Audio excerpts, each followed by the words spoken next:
तो हेलो बच्चों, आज हम पढ़ने जा रहे हैं ICSE क्लास 7 के ज्योग्राफी के चैप्टर नंबर 5 और चैप्टर का नाम है इंडस्ट्रीज। सबसे पहले हम लोग देखते हैं आउटलाइन ऑफ द चैप्टर।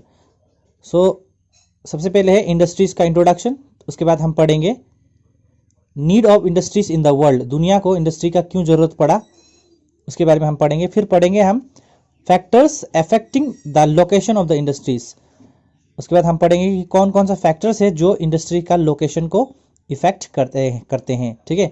उसके बाद नंबर 4 में टाइप्स ऑफ इंडस्ट्रीज। फिर उसके बाद हम देखेंगे कि कितने प्रकार के इंडस्ट्रियां होते हैं on the basis of raw material and the management and size. Okay. फिर उसके बाद हम देखेंगे important industries and there distribution in the world, दुनिया के महत्वपूर्ण या फिर कहो इंपॉर्टेंट इंडस्ट्रीज और दुनिया में ये सारे इंडस्ट्रीज कहाँ कहाँ पाए जाते हैं, ये हम देखेंगे। उसके बाद लास्ट में हम देखेंगे pollutions due to the industries and its prevention. उसके बाद हम देखेंगे कि इंडस्ट्रीज के कारण जो पोल्यूशन होते हैं उन पोल्यूशनों के बारे में हम देखेंगे होता है और उससे कैसे बचा जा सकता है। तो सबसे पहले इंडस्ट्रीज इंट्रोडक्शन।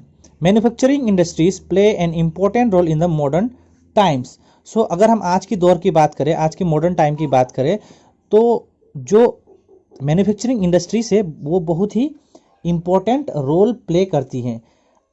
ठीक है, आज के मॉडर्न टाइम में। ठीक है। और ये इंडस्ट्रियां इंसानों की बढ़ती हुई ज़रूरतों को भी पूरी करती है, जैसे कि हमें कपड़े चाहिए, हमें गाड़ियां चाहिए, हमें कंप्यूटर्स चाहिए। ये सारे के सारे चीज़ें हमें कहाँ से मिलती है? इंडस्ट्रिया से मिलती है। ठीक है। सो अगर हम इन इंडस्ट्रियों की बात करें तो एक छोटी सी पिन से लेकर बहुत ही बड़ा बड़ा मशीन वगैरह ये इंडस्ट्रीज बनाती है। तो अगर मैं ये कहूं कि हर छोटी से छोटी और हर बड़े से बड़े चीजों के लिए हम इंडस्ट्री पर निर्भर है। इस आज के दौर में यानी कि मॉडर्न टाइम्स में इंडस्ट्रियां बहुत ही इंपॉर्टेंट रोल प्ले करती है। Manufacturing has been changing fast with the rise of human technological achievement. It has therefore become a very complex at the present compared to what it was 100 years back. Manufacturing now varies from making a very simple household industrial goods like teapot to a very complex modern goods like computers. तो जैसे कि मैंने आपको कहा कि अगर हमें कपड़े चाहिए, गाड़ियां चाहिए, कंप्यूटर्स चाहिए या फिर छोटी सी पिन भी अगर हमें चाहिए तो हमें वो कौन देती है? इंडस्ट्रियां ही देती है। ठीक है। और इसके अलावा ये इंडस्ट्रियां बहुत सारे लोगों को, बहुत सारे हमारे देश के लोगों को रोजगार यानी कि काम देती है, जिससे उनका घर चलता है। ठीक है। तो इंडस्ट्रियां आज के ज़माने में बहुत ही इंपॉर्टेंट रोल प्ले करती है। क्योंकि ये हमारी ज़रूरत की छोटी सी छोटी चीज़ों से लेकर बहुत ही बड़ी से बड़ी चीज़ों तक हमें इंडस्ट्री से मिलती है। उसके अलावा इंडस्ट्रियां जो है देश के बहुत सारे लोगों को क्या देती है? रोजगार देती है, यानी कि एम्प्लॉयमेंट देती है, यानी कि काम देती है, जिससे उनका घर चलता है। ठीक है। और बच्चों, जैसे जैसे साइंस एंड टेक्नोलॉजी बदल रही है वैसे वैसे ही इंडस्ट्रियां भी बदल रही है। अगर हम 100 साल पहले की इंडस्ट्रियां और आज की इंडस्ट्रिया की तुलना करें तो आज की इंडस्ट्रिया जो है वो बहुत ही अच्छी तरह से चीज़ों को बनाती है और कम समय पर बहुत ही ज़्यादा चीज़ें बनाती है, जिसके कारण से हमारी जो जनता की या फिर किसी भी देश की जनता की जो ज़रूरतें हैं वो काफ़ी आसानी से पूरी हो जाती है। तो अगर हम मैन्युफैक्चरिंग की बात करें बच्चों, तो मैन्युफैक्चरिंग का मतलब होता है कि यहाँ पर मैन्युफैक्चरिंग मतलब ये नहीं होता कि कोई बड़ा बड़ा गाड़ी या फिर बड़ा बड़ा मशीन ही बनाया जाए। एक छोटा सा मट्टी का घड़ा से लेकर बहुत बड़ा बड़ा कंप्यूटर, सारे के सारे ये मैन्युफैक्चरिंग की कैटेगरी में ही आते हैं। Manufacturing involves processing of goods, as most of the material available in the nature or produced by man cannot be used directly. For example, cotton must be ginned, spun and woven for human use. Mineral oil must be refined to bring it into successful uses. तो बच्चों, manufacturing में बहुत सारे processes involve होती है, क्योंकि जो भी चीज़ें हमें नेचुरली मिलता है यानी कि प्राकृतिक रूप से हमें जो भी चीज़ें मिलते हैं उसे हम डायरेक्टली हम यूज़ नहीं कर सकते।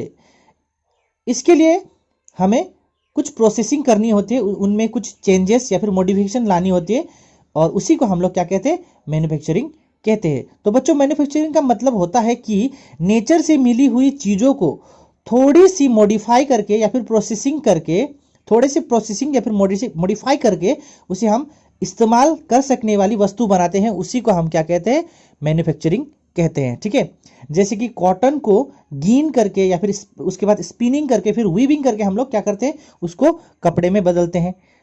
उसके अलावा यहाँ पर जो एग्जाम्पल दिया है, मिनरल ऑयल को डायरेक्टली हम मिनरल ऑयल का हम उसे यूज नहीं कर सकते। उसके लिए हमें क्या करना पड़ता है, उसे रिफाइनरी में ले जाकर उसे रिफाइन करना होता है, उसके बाद ही हम उसे यूज कर सकते हैं।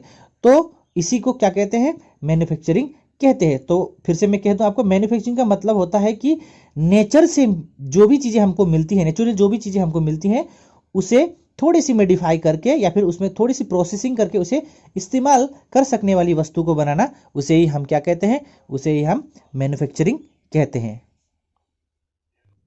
तो अब manufacturing industries, the conversion of raw material into finished product with the help of machinery is called manufacturing. Manufacturing industry consists of heavy machinery which is operated with power, where raw material is processed into finished goods, and in which human efforts and skills have been put in. The modern manufacturing industry involves the use of a variety of raw materials, large amount of power, huge amount of capital, skillful laborers, and automatic electronic controls for the equipment. So बच्चों, raw material को एक finished product यानी कि एक usable product में बदलना, और वो भी बहुत ही बड़े बड़े मशीनों की मदद से, उसी इंडस्ट्री को हम मैन्युफैक्चरिंग इंडस्ट्री कहते हैं या फिर मैन्युफैक्चरिंग कहते हैं। ठीक है, तो बच्चों मैन्युफैक्चरिंग इंडस्ट्रीज में बहुत ही बड़ी बड़ी मशीनें होती हैं, जिसे पावर की मदद से चलाया जाता है, जिसमें बहुत सारे रॉ मटेरियल्स को प्रोसेस कर कर एक फिनिश्ड प्रोडक्ट में बदलाया जाता है और उसे हम यूज करते हैं। तो बच्चों रॉ मटेरियल का मतलब होता है कि ऐसा चीज जिसे हमें कुछ चीज बनाना है, उसे हम क्या कहते हैं, रॉ मटेरियल कहते हैं। जैसे कि तो अगर हम कपड़े की बात करें तो कपड़े की रॉ मटेरियल की अगर हम बात करें तो कॉटन कपड़े की रॉ मटेरियल है, क्योंकि कॉटन से ही कपड़े बनती है। उसी तरह से अगर हम चीनी की बात करें यानी कि शुगर की बात करें तो शुगर का रॉ मटेरियल कौन सा होगा, हाँ sugarcane, right. So sugarcane. तो ऐसे चीजें जिसे हम कोई एक फिनिश प्रोडक्ट बनाते हैं उसे हम रॉ मटेरियल कहते हैं। और बच्चों फिनिश प्रोडक्ट मतलब या फिर फिनिश गुड्स मतलब ऐसा गुड्स या फिर ऐसा मटेरियल जिसको अब हम डायरेक्टली यूज कर सकते हैं। जैसे कि शुगर केन था रॉ मटेरियल, उससे बना शुगर जो कि जिसको हम आप यूज कर सकते, जिसको हम आप कंज्यूम कर सकते हैं, उसे हम फिनिश प्रोडक्ट कहते हैं। ठीक है, और बच्चों अगर हमें मैन्युफैक्चरिंग इंडस्ट्रीज चलानी है तो मशीन और पावर के अलावा हमें बहुत ही जरूरी चीज क्या चाहिए, वो है आपका ह्यूमन एफर्ट एंड स्किल।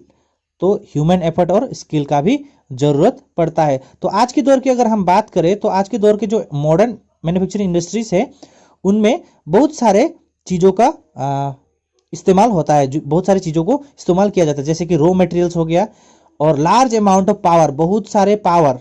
ठीक है, उसके बाद huge amount capital, huge amount of capital, capital का अगर हम बात करें तो हम कह सकते हैं धन ना, मनी। स्किलफुल लेबरर्स यानी कि ऐसे लोग, ऐसे इंसान जो उस पर्टिकुलर काम पर वेल ट्रेंड हो। ठीक है, उस पर्टिकुलर काम पर वेल ट्रेंड हो, यानी कि जो भी काम वो कर रहे हैं उस काम पर वो बहुत ही सक्षम हो, यानी कि उस काम को करने के लिए वो बहुत ही सक्षम हो। उसके अलावा automatic electronic control for the equipment, ये सारे चीज भी इस्तेमाल होती है।